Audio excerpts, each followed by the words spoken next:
In this lesson, we are learning about different habitats. Let's look back at the video we saw earlier in this lesson. Look carefully at the habitat of a worm. What do you notice? Why do you think this is a good habitat for a worm? In this lesson, we'll investigate the many different kinds of living things in an area. We'll also be investigating the many different areas in both land and water where living things exist. To observe the habitats of living things, we'll be using a piece of yarn. In this activity, you'll be observing the living things found in 3 different types of areas. Before you begin, make a prediction. Where will you find the most kinds of living things around your school? Share your prediction with a classmate, then select Continue. Let's begin in the grassy area. With the yarn, we'll make a circle around the area you want to observe. Look carefully at the area within the yarn circle.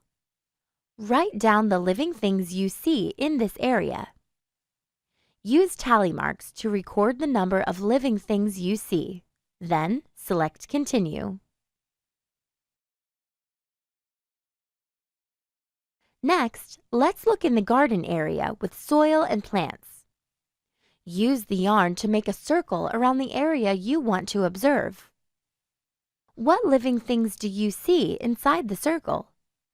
Write down what you see. Use tally marks to count the number of living things in the circle. Then, select Continue. Last, let's take a look in the paved area. Use the yarn to make a circle. What living things are inside the circle? Record what you see. Use tally marks to count the number of living things in the circle. Then select Continue.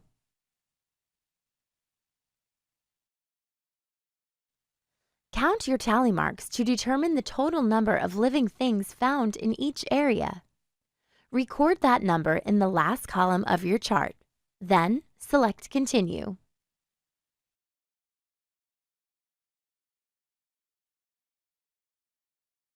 Check to make sure you've counted all your tallies.